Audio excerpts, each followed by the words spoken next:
Hello and welcome. My name is Lance Best of Communication and You in Auckland, New Zealand.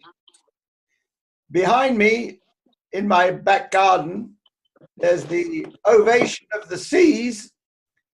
It's one of the Royal Caribbean ships, and I'd recommend it. Cruise, fantastic cruise.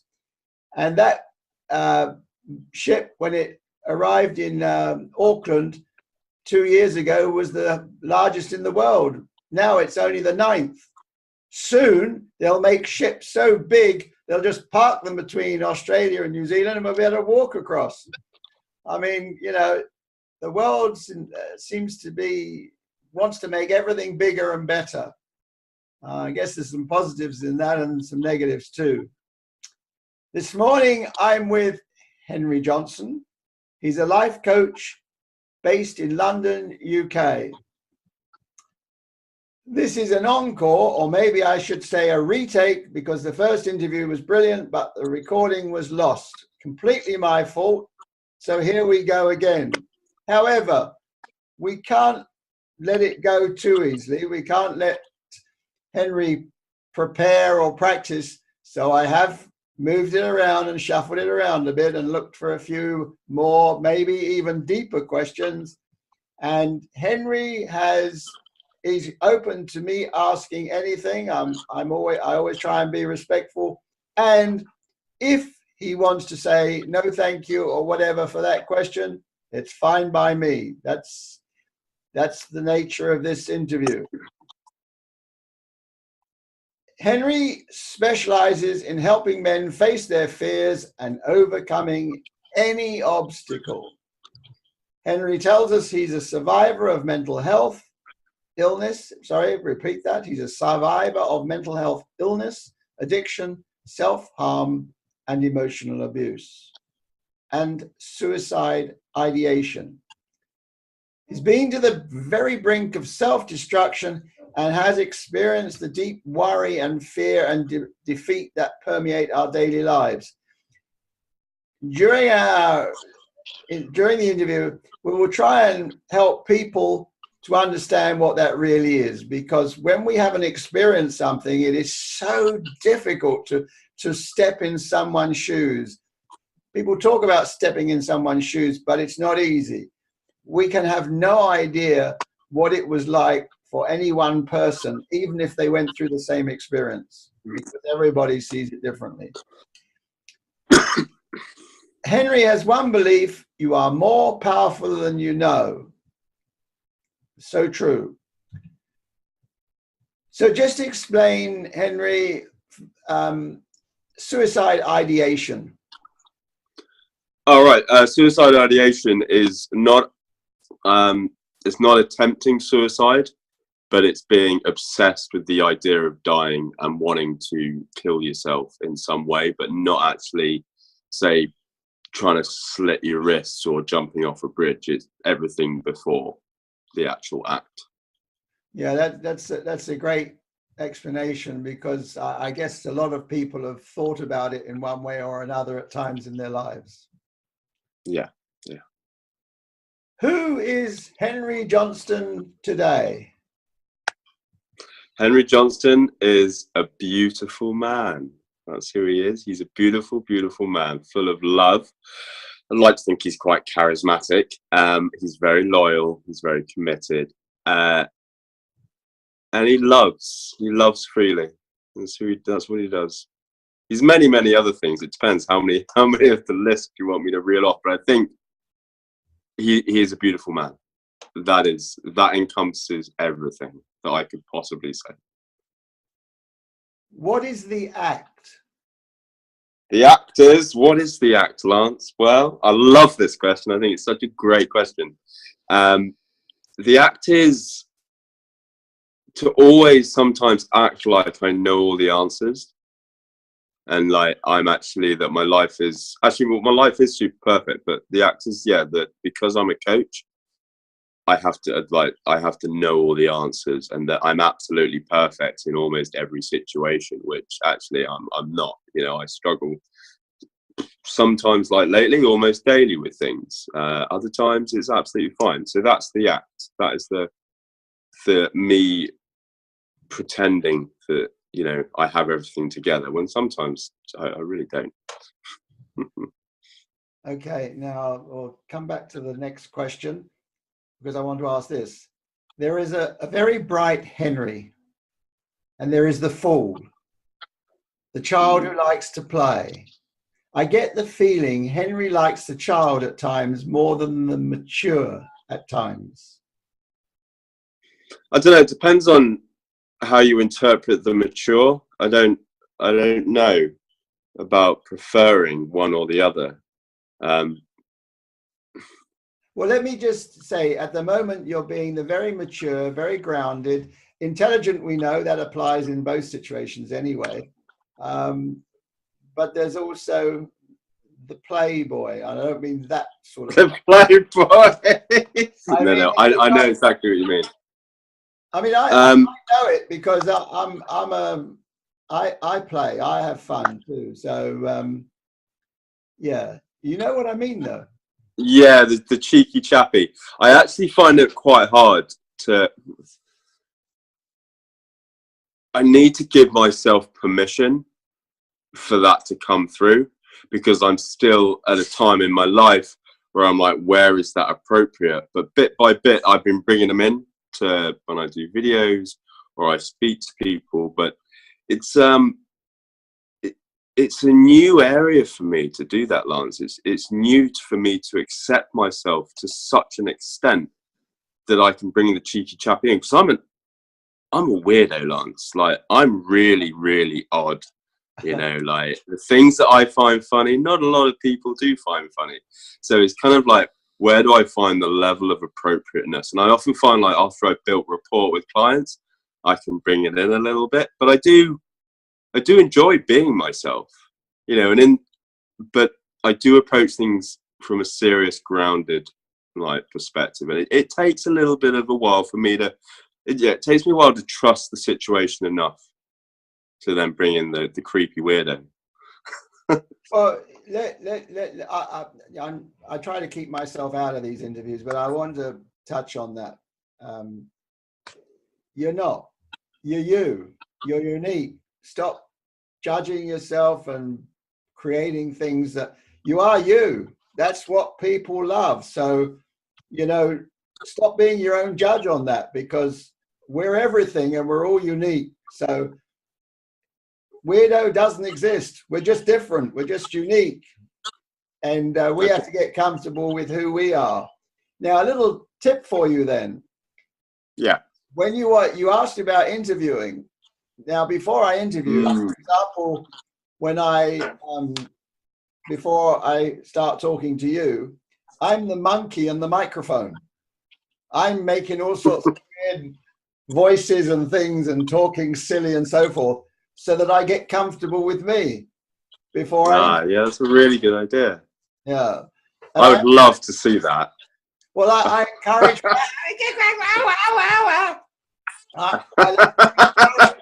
people to stand in front of a mirror and do the monkey, because then when you get in front of a group of people, you're going to talk to somebody, you can't look worse.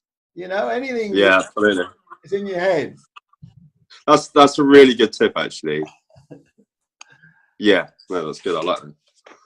Tell us about the dark years. The dark years definitely spent in addiction. My addiction kind of started around when I was 17 properly.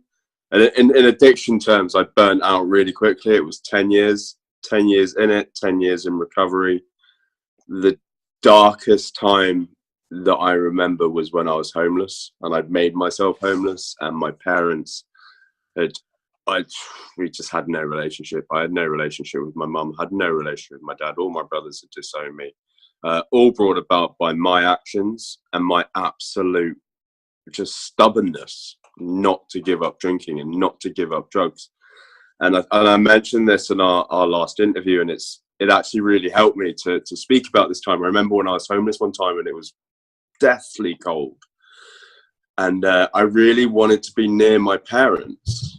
You know, I had that feeling inside that the inner child wanted to be held. I couldn't find anywhere to be held anywhere.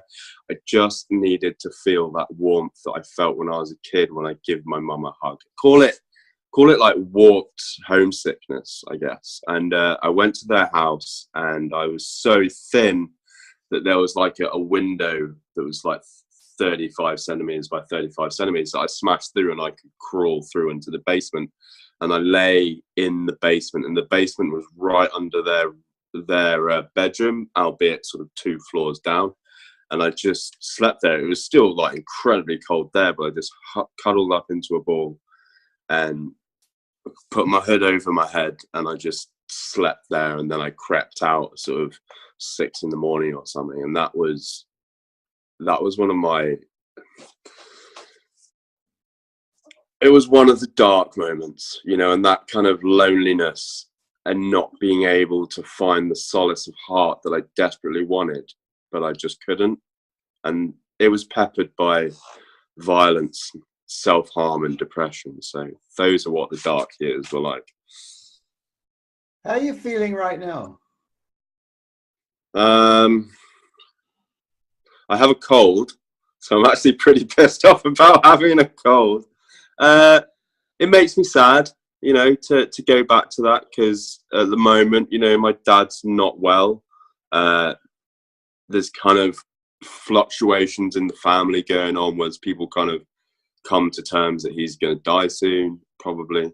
And there's kind of lots of politics in the family, which are, you know, disagreements between brothers. My mum's really sad. Jobs. There's lots of tumultuous undercurrents going on in my family right now. So when I speak about that, I feel really sad, you know. It's that kind of prelude to having a little cry, which I might do later on this evening in a totally healthy, beautiful way. It's just one of my emotional needs to recognize how I felt. So You have a hug with Joanne. She's not here. I asked because it's visible, okay? And I said you can't, whoever we are, we can't hide. Doesn't matter who we are. Never, all of us, we can't hide. And it's visible. There's a lot going on in that head of yours. Very visible. Yeah, my one of my sculptures got vandalized as well, which is another stress. But I'm kind of working on a lot of self-love in that respect. Yeah, there's a fair bit going on, but yeah, I'm okay, and I've got a cold. Yeah, I'm quite fascinated by that, the sculpture and the metalworks, obviously, and a lot of people will probably respond to the post. I read about in England, a friend of mine posted something because someone's a couple of days ago, their caravan was pinched in the middle of the night. Oh my God.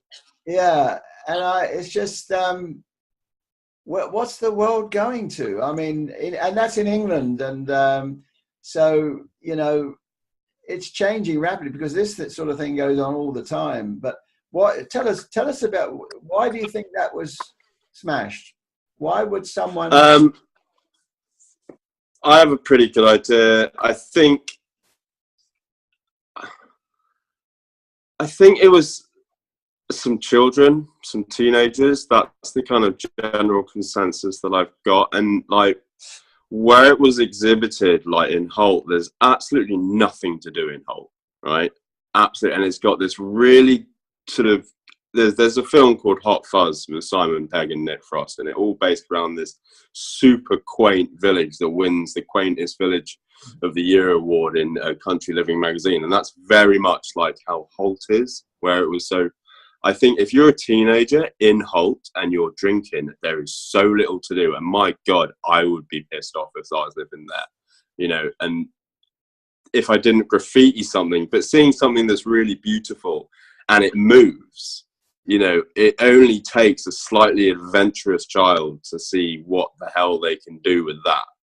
And I think that's what happened. And it did have a destructive edge. Like it would have taken a lot of destructive force to move that. But I think that it was probably a troubled individual who there's something like quite exquisite when, like, and I can refer to this myself because I caused a lot of damage in addiction, like seeing something beautiful and wanting to destroy it, to kind of make a mark on it. It kind of gives like purpose and meaning. It's like, no, I did that. This is how I've made my mark. And especially since it went onto the paper, so that you get notoriety around it. And it's like a badge of honor to be like, I destroyed that. I did that, which I understand, you know, and I have compassion for them. I just got to work on the self-love of healing myself a bit around it. But I think that's what happened. But I was writing about it on Facebook, and I thought, actually, maybe like on the wider perspective, the fact that it got destroyed, and then like in art college, we were always speaking about the context of it all, and I was like, maybe that's it. Like maybe the whole point of it was to be destroyed, and that's it. That's its meaning. I was like, yeah. No, that's cool. That's kind of like a nice, beautiful balance. Doesn't mean I have to like it, but hey ho. Is there any to learn from that? Something you've spent a lot of time creating. Is there some sort of lesson? Some sort of, like, everybody talks about we get everything's a lesson. Is there anything in that for you?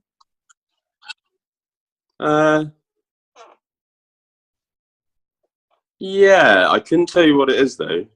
Not right now. It's not on the tip of my tongue. It's definitely a process. Yeah. It's weird. It's like the tables have turned essentially. It's like now, it's like I haven't done the destroying, but something like it's like, oh right, okay, well this is. But it does. It might not be pleasant, but it does feel very balanced. Feels very right.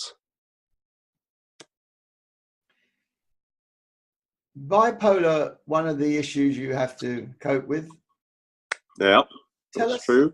So people can learn what that's like. I mean, it's very difficult so it's easy for us to say, oh, they've got bipolar, but, you know, tell us what it's like for someone who's actually, you know, has that. Right. Well, so I spoke to Joanne, who's my partner and a mental health nurse, to get me cleared up on this. So bipolar has changed in the way that it's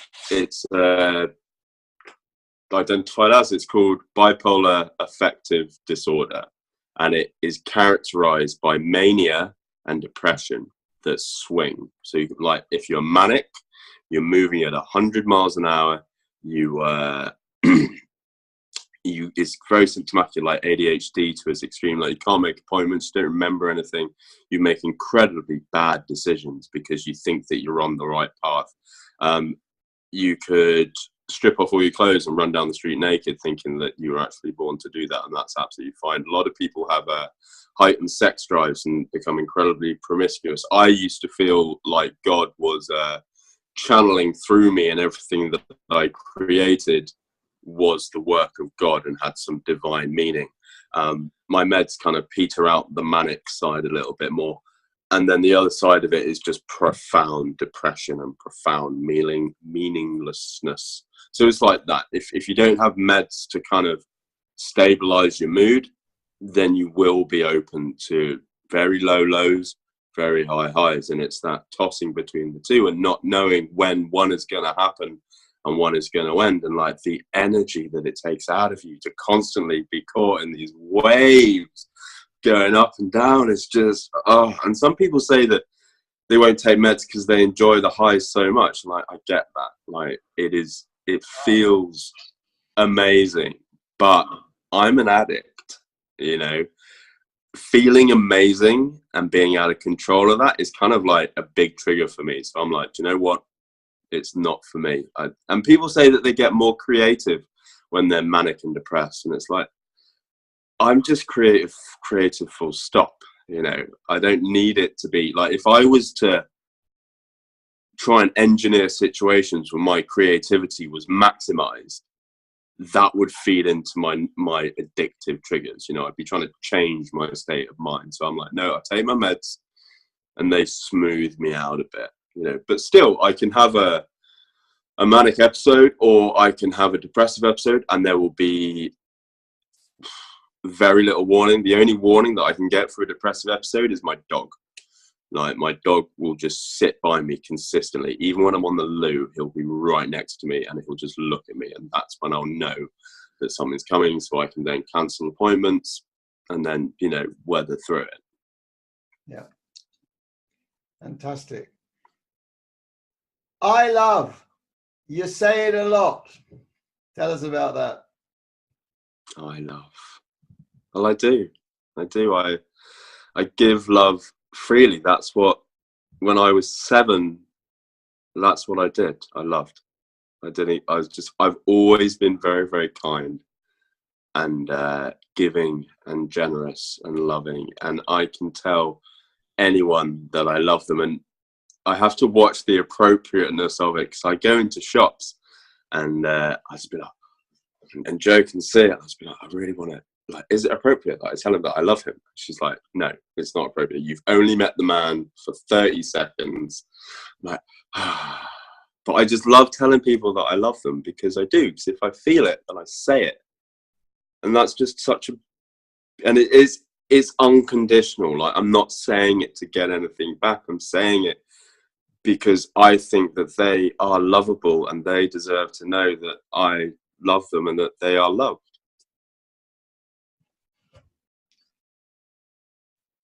Three years with Joanne Averill. Tell us about Joanne. Oh my God. She is the love of my life, without a doubt. I spent a long time searching for Joe. All the way through my life, I imagined like how a relationship could be. And I spent time in a very, very emotionally abusive relationship, which damaged me hugely. And I took a lot of that baggage into my relationship with Joe. But I never really thought I'd say that like someone was my soulmate, but I've never met a woman like her.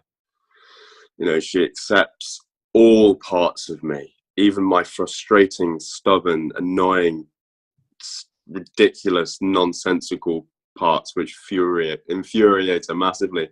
But she sees past that. There's a poem by Roy Croft called Love. If you wait 1 second, it's the most beautiful poem, and there's just a couple of stanzas from it which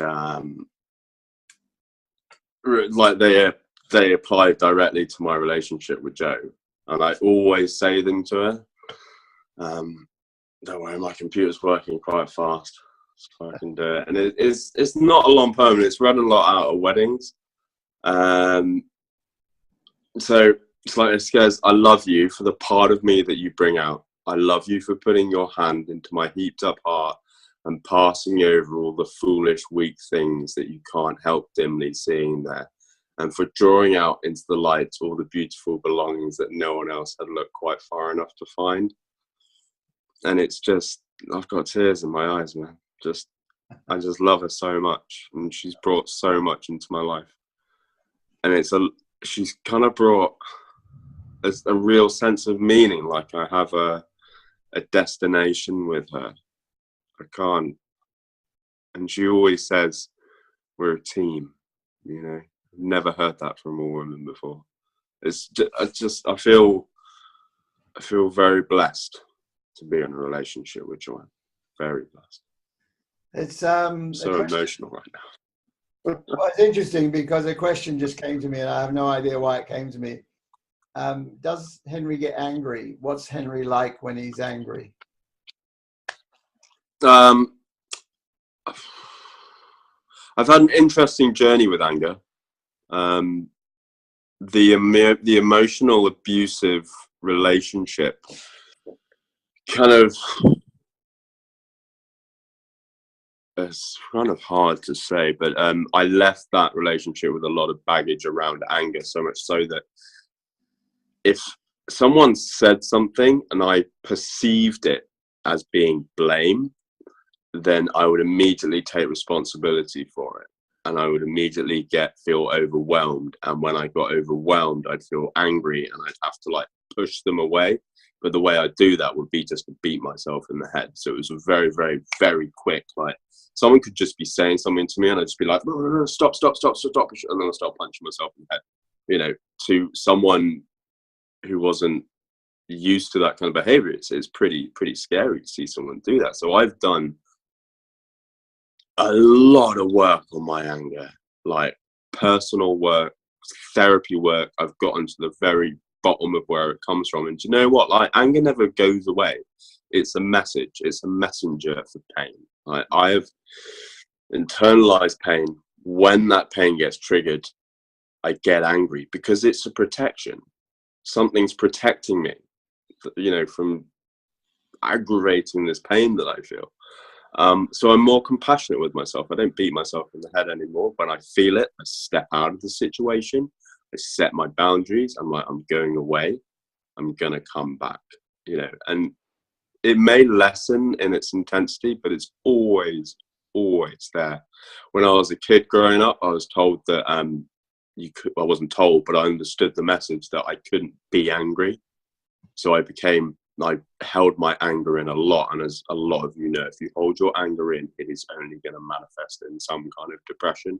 Anger is like almost one of the most important emotions to have. And it's got a bad rap. You know, it's like anger isn't rage.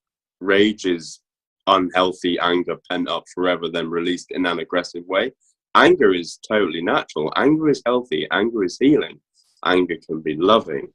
Only I never understood any of that. And I always had a very unhealthy relationship with anger because of that. But now, after doing so much work, I understand my anger a lot more. And, you know, there's always a risk. No wound is ever fully healed, but it's learning how to approach it so it doesn't get aggravated quite as much. So I'd say that my anger is quite balanced, actually, compared to what it used to be. Anger's a powerful energy. It's a positive one if you want to use it that way. Absolutely. It's the sort of thing you lose. If you fall off that shit behind me, you fight. You got that angry energy, and you're going to shout with enough voice to be heard. Yeah, I bet. This morning I read this in the news. It's Tiger moving up the leaderboard, and you know, I'm intrigued. We've got all these great golfers, and yet the media are still possessed by Tiger. This is a guy who portrayed his wife several times over, but him playing golf bypasses all of that. Nobody cares about what happened, and you know, we all go through our stuff, but they still put him on a platform. What do you think about that? I think they probably do that because he's been a bit of an arse. And when it's all written down on paper and you've got engagement with posts, they'll see that Tiger gets way more engagement in posts because he's been such an arse. So let's just go back to him because he has a slight twist on him that people will be far more likely to click. You know, I love a bit of gossip, Lance. I'm not going to lie. I love it. If someone puts a slanderous headline somewhere, I'm like, oh, click that. And then only for me to go, I don't even care. But, you know, people will always click, you know, and if he's got a bad rap and he's been a complete arse, so I'm not surprised that he's getting the coverage because people are like, well, we'll hedge our bets on Tiger that he'll get us the clicks that we need. Okay. There's something unique about you, Henry. I'm enjoying watching you on your journey. You're really on a fast train at the moment. You're grounded, and at the same time, you're bouncing off walls. Tell us about this. Bouncing off walls.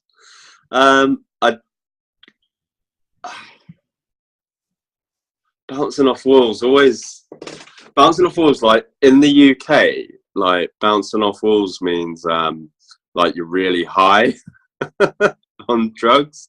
You're just like, he's bloody bouncing off walls, you know.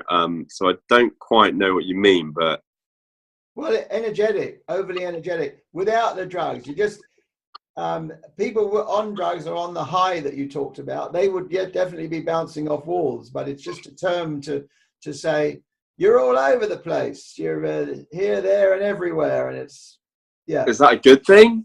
I don't know. Well, just wanted to find out how it is for you. I mean, it might make some sense when I ask the next question, but I just wanted to. Well, yeah, I mean, I enjoy it. I think I am probably bouncing off some walls. Like when I do what I enjoy and I feel good about it, I feel very energetic, and it kind of does cross over into that slight. And when I say mania, I'm talking about like it's not mania, but I obviously have a capacity for heightened eccentric excitement, which is probably where that goes, because it's just me feeling good. I'm channeling super good time, feel good energy, and I think it's just sending me a little bit, but I really enjoy it. I really that's how I know I'm living my purpose. I feel really good and I feel connected to something. That's what it is. I get really energetic when I feel connected to something greater than me. It's a beautiful feeling. Okay. So you're visible a lot, an extremely lot.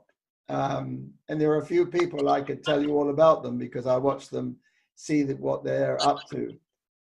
And you share every aspect of yourself.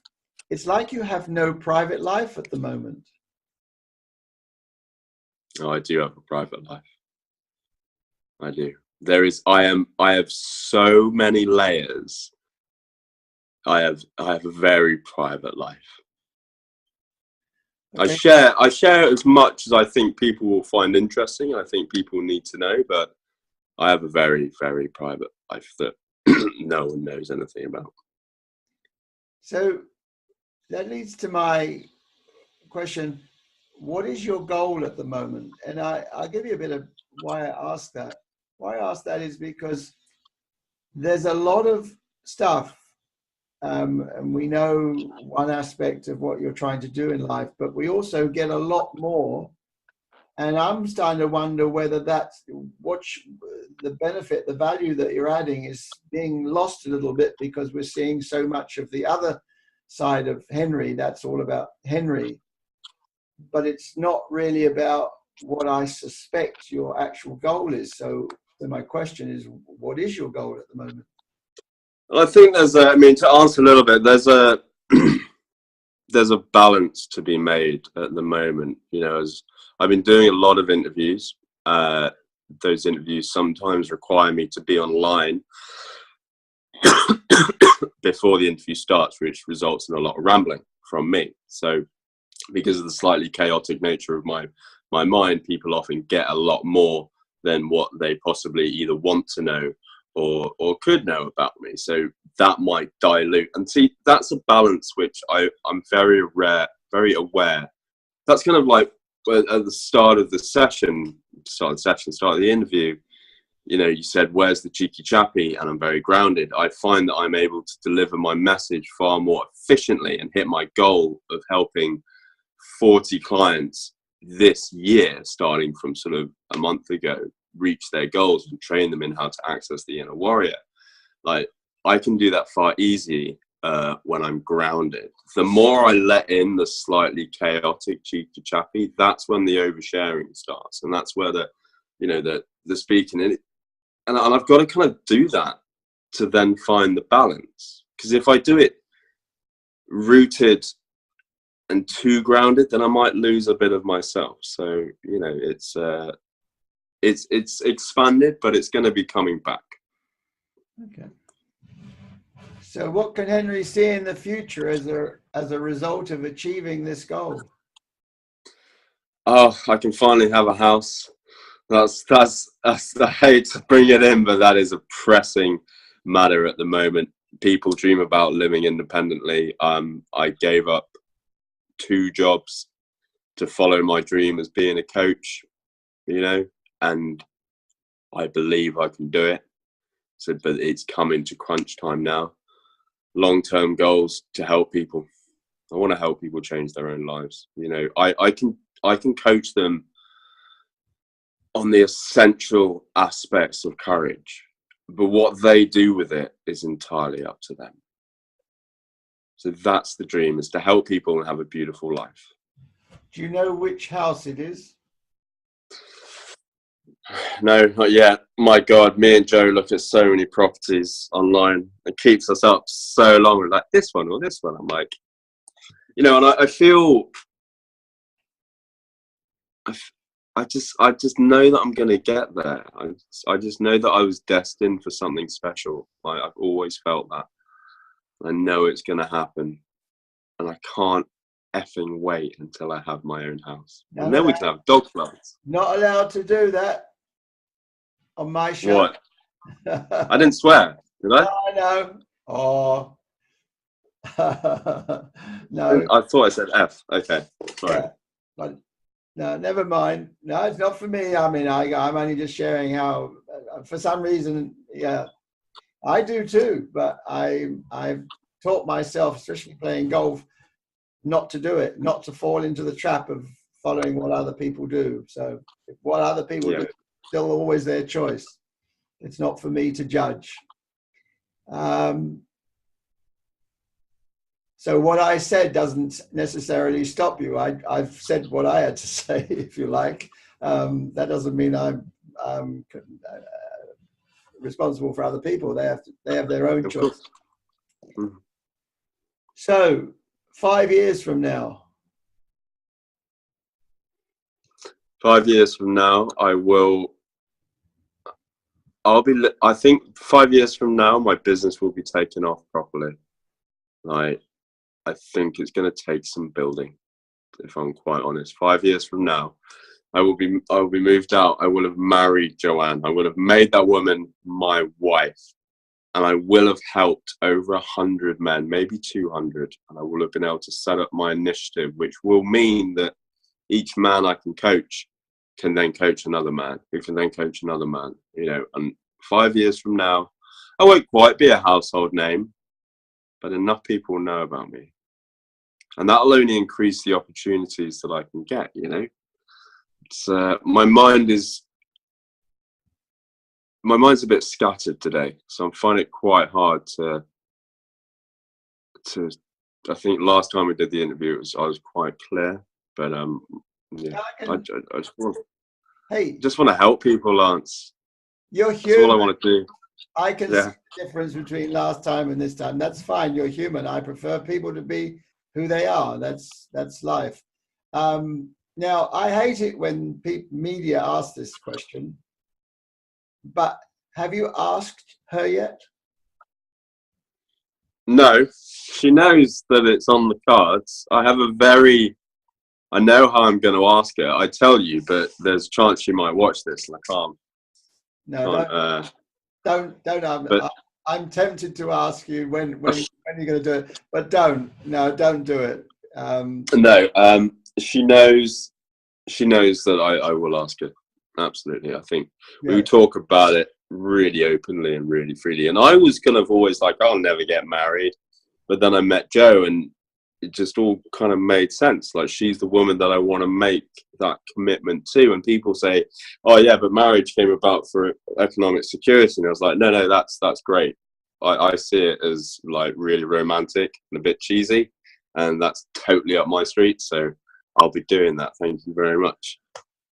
You're not looking at her, are you? No, well, I am kind of, because she printed out a giant photograph of her face, which is right by the door, because she knows, like, I miss her. She's incredibly sweet. But I'm going to be seeing it tomorrow, which will be really nice. Yeah, I'm sure it'll be a good thing. Now, these we did before, just quickly for these, because it's got one or two others afterwards. So, I believe in courage and kindness. Yes. All right. Okay. Do you want me to say some more? It takes more to be kind in the world today. It's very easy to get angry. It's very easy to get hateful. It's very easy to get overly judgmental and afraid. It takes more courage to be kind, to open up your arms to people, to not shut them away, to see the good in people and to do nice things for people. I believe in freedom and letting go. Absolutely. You've got to let go. Oh my God. And if you don't have, well, if I don't have freedom, I live in a box and I start to lash out like an animal. I need freedom. I need to go to the toilet outside, Lance. That's all I ask. A bush somewhere near a river. Ah, it's good. I believe in doing silly things and wearing a smile. Absolutely. Absolutely. I have many stories about that. There is freedom in being myself. Yes. I've been through a very hard journey on being myself and allowing myself to be myself. And there is a huge amount of freedom. I don't have to hide myself anymore, because there's nothing to hide from. There's nothing to be afraid of. Emotional courage. Oh God, yeah, I'm very emotionally courageous. That is what does that mean? That means feeling the emotions that we're most scared of feeling, and we fear is gonna, for some reason, is gonna mean that we're less of a person, or we're gonna lose out on something, or someone's not gonna love us, that we're gonna get rejected. And feelings only last for 90 seconds. So it's that bit of courage to last out that 90 seconds, interpret what it means, and then put it into action. That's what it is. And everyone has that. It's not something which is reserved for people who have to be courageous. Every single human being has that power. Okay. Now, this is quite a long question, and it's based on just my own perceptions. I'm just one person, but men helping men. I have a problem because I don't see it helping. I see it dwelling in the same old stuff with people who want to look good and trying to get a laugh. There are some interesting shares occasionally, but a part of me suspects some of these aren't true. They are created to get a response. Now, from my perspective, I get 12 people in a room and I'll get them talking. I'll get them sharing. Generally, in Facebook, I don't think that happens. All right. I understand why too. I understand people don't want to share on Facebook. It's a pretty, so you need to take it into a space where people can communicate and feel comfortable. But what's your view about men helping men? It really is an opportunity, and it's a tough one to work on Facebook. But what do you think? Because there needs to be a little bit of control over it. Because some of the stuff in there is just like, it isn't going to add value. It's just going to put people in the same stuff. Yeah, I think Facebook, there's lots of things going on there. Like Facebook groups, for one, are quite difficult to have real discussion in and to grow. It's a community in which Facebook is, by and large, people putting what they want other people to see, front and foremost. So the group, shouldn't be any different because they're the people that it has in it. I do believe that the group is growing, and I think sometimes needed. And yet there is always going to be nonsensical banter, because I think people want to stay in the group, so they post something to fill the dead air. Like I think about posts to fill the dead air, and I filled it with silly things that don't advance the topic anymore, but it's kind of harmless. And I think before there have been some good shares. There's been a lot of shit, a lot of bad shares as well. And the good shares, it's taken a bit of time for men to get there to do that, because it's trust. And however they build trust, be that through a nonsensical post and just chiming in with something, I'm like, fair dues. I banned a guy because he came in and he was just trying to tell everyone to be an alpha male. And this is what women want. I was like, the group's not for you. Another guy was trying to propose, trying to get clients, all this. So I do a lot of content control. But if someone's posting something about, sorry, the phone's ringing. But if someone's posting something that's pretty harmless, then I let it slide. It's okay. If it gets offensive, the phone is so annoying. Yeah. I'm just thinking of the people who won't participate because of some of the things that are said. Yeah. and some of the comments. And you know, I see the most powerful thing is people sharing their stories. I see there's nothing, and some of the people may not understand why I do the interviews the way I do. It's quite simple. If I'm speaking, I'm not listening, and it's your story, not mine. So for me, it's so important to ask the questions and let the person respond, because it's them. The minute I put something in, it's not all 100% their story, if that makes sense to you. So Yeah, that's yeah. why I believe people tell their story, because otherwise whoever's listening isn't going to hear it if they're not listening. Yeah. That's You can't speak and listen at the same time, right? yeah. And therefore, I mean, what you want to do, if you want to know somebody and understand someone, you've got to listen. You've got to let them answer the subject. You might not like the answer, doesn't matter. It's immaterial. You've got to let them display who they are. Otherwise it gets twisted. So that's why I run them the way I do. Now, Yeah. I think I asked you this before. Why men? You seem like the guy who could help women too. I do help women as well. But as I mentioned last time, it is my journey. Like, I am a man. I have been on this journey. I've experienced what I believe quite a lot of men experience, you know, and if they like the sound of my story, then I already have rapport with them. I don't want to say to a woman, I understand where you've been, or, you know, I share some of that, because I haven't, because I'm not a woman. I don't understand. But if a woman, I have a couple of female clients, you know, if a woman says, I'd love to know about my inner warrior, I don't care that I'm not a man, show me how to do this. Or, I'm really interested in this, like, can you tell me some more? Like, of course I can. You know, I'm playing to my strengths. I love working with women. My female clients are some of the fiercest women I've ever worked with before in my life, and it's an inspiration to work with them. But I'm merely doing it because that's where my strength lies with men. Okay. So thinking about fierce women, this is something I found quite funny, actually. In Italy, there's a famous selfie spot, the Trevi Mount Fountain. And there's a particular spot that's sort of one of the best selfies you can take. Two women wanted the same spot at the same time. And it's out in the media now all over the place. They had a brawl over what? One person could have taken the picture and then moved out the way of the other person, but no, they had a brawl.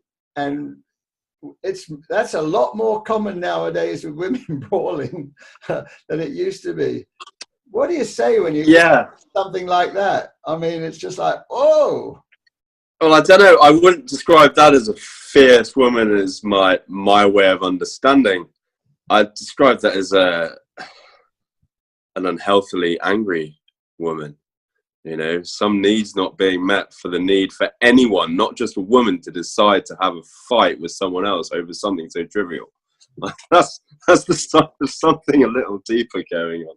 I mean, it wasn't too young. It was a 45-year-old and a 20-year-old, which is just cross-generational. Wow. I don't know. I just don't know. I just thought it was funny. I was listening to an interview which you were in, and it was said self-love is being complete. But can't you find self-love and know that it doesn't mean the end of learning about yourself? Oh yeah, totally. I think what I was alluding to was congruence. Self-love is feeling an aspect, a sense of you fit together, and there is a completeness. But you know, I'm a learner. I will always learn till the day that I die. The moment I think that I stop learning is the moment where I stop growing. You know, I can feel a sense of completeness. Will I ever be complete? Do I need to feel complete to have self-love? Not necessarily. You know, do I always need to learn? Yes. Okay, I put up a video recently about the well-meaning people. If you Yeah. get a chance, you look at that and look at how much information and what our brain is capable of. We've got no chance of learning who we are 100%. It's going to be a huge journey to learn maybe 2% of what we're capable of. Oh God, yeah, it's staggering. You know, it's kind of, I feel kind of bad that I squandered all my psychedelics. You know, I wish I'd actually had the sense to experiment with them in some kind of meaningful way. From what I've read about them being a vehicle for self-understanding, and ayahuasca, like the shamanic herb, you know, I'd love to have an ayahuasca trip and go to Peru and be taken care of by a shaman, but I just can't risk it because of my addictive tendencies. So yeah, that if I had a regret in my life, it might be that. But in terms of getting to know myself, but I do believe that meditative states can access the same areas that psychedelics can. So I would fully recommend everyone get into meditation, because that can point lights to places that you just not. Very, very surprising.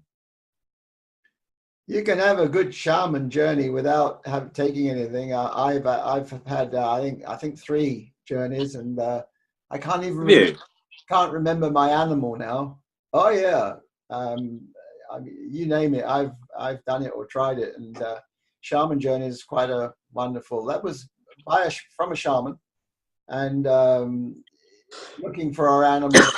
And I got a feeling it was a tiger that came up very strongly, but I know Wow. a very powerful animal that came up, and it was a really interesting weekend. It may have been a week. So is a shamanic weekend like a vision quest, or? Yes. Oh Yes. wow, I'll do one of those then. I've done 3. I love shamanism. I've done. Have you? As they're it's a nice journey. It's you know, just let someone have control. It's you could join with a group, and you let someone else have the journey and the chanting and all that sort of stuff, and it's a very good. No, I'd love to do that. There's a couple that run in England, and sort of my goal would be, like, when my business takes off and I've got a certain number of clients, then I'll be able to go to. Sorry about this phone. That's all right. Again. No problem. I'll be able to spend some money on a weekend, and I can go away and I can channel my shamanic energies, because it fascinates me. I don't know. If we had another hour onto this interview, I could go into it a bit more, but I'll just say that it fascinates me. Well, I can also tell you another one is in Red Indian chief was over, and it was some years ago, and we had a Red Indian weekend with the dance and everything. Yeah. Oh wow. Yeah, doing the old dance, and he had the full gear.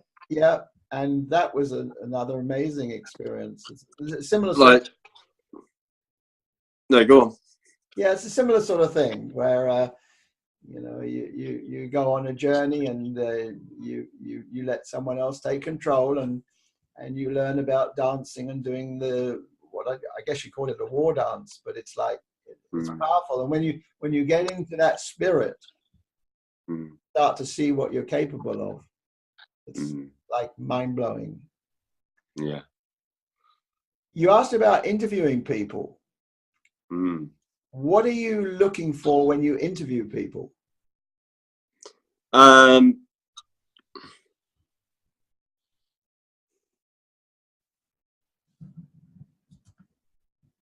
don't know. Powerful conversations. And when I say a powerful conversation, I don't believe you can force that. I think you can, like, go in something and go, I'm going to have a really powerful conversation. Like, as a coach, you can. Like, I can say, right, this person's on the phone, and going to have a powerful conversation with them. But it works slightly differently. The word that keeps on coming up is rapport. Like, I want to have rapport with whoever I interview, and let the questions come as they talk. Like, yeah, like from an interview, I want to come out of it thinking, my God, that was a great interview. You know, I want to feel like things was touched upon and explored. Well, you know, it sounds more like a conversation. Now, an interview can be one person asking, it was usually one person asking questions, the other one answering, which is pretty straightforward. Yeah. Then you can have interviews that can go either way. In fact, I can tell you one of my funniest interviews when I was being interviewed for a job. And I never said anything other than hello or goodbye. And I knew I had the job, and the guy talked all the time for about 25 minutes. I never said a word, and I had the job. It was pretty clear. Hardly an interview. So it depends. Why I ask you the question is because you wanted to know about interviewing. You have to decide up front what it's doing. So you can choose. I'm the one asking the questions. And that's where it stays. That's what I choose. When I talk to you, I've talked a little bit more than I normally would do, but we know each other more. So but normally it would just be asking questions and hearing the other person, because that's all you have time for. So you have to decide, when you decide beforehand what you're going to do, then that changes the concept for you of whether you're going to have a conversation or an interview. Yeah, I think I will be asking people questions. I feel actually with the people that I know, I find that the whole process becomes a discussion, which is absolutely fine. It's discussion around a pretty powerful topic. Like I did an interview with Brian Cardoza, and I'm going to be doing one with you next week, which I think will be this week. This week for you. Yeah, it Wednesday. is this week. It's Wednesday. Yeah, oh, yeah. No, you're right. Last week, yes. No. Yeah. How easy to get confused. Yeah, so I'll make sure I send you the Zoom for that. But yeah, I feel like with people that I know, I tend to kind of give it a more easy going. But I know I probably will ask you questions, but I think we'll have a discussion around it. I think it'll be quite an easy, organic interview. But you can ask whatever you like. How much is a pint of milk? I don't drink milk. Do you not? No. Oh, wow. Good man. What do you drink? Do you just have black coffee and black tea? Well, I occasionally have almond milk, and I have a protein shake, but my coffees are always a teaspoon of cream, because the milk's sugar. So cream, and I've learned to just have a teaspoon and a very long coffee on an Nespresso. Oh, nice. Yeah. Oh, fab. It's up to I love it. About here. Oh, okay. Yeah. So I don't. Wow. Now I know. How much milk is? I can tell you that's about $1.50 for a small bottle of cream.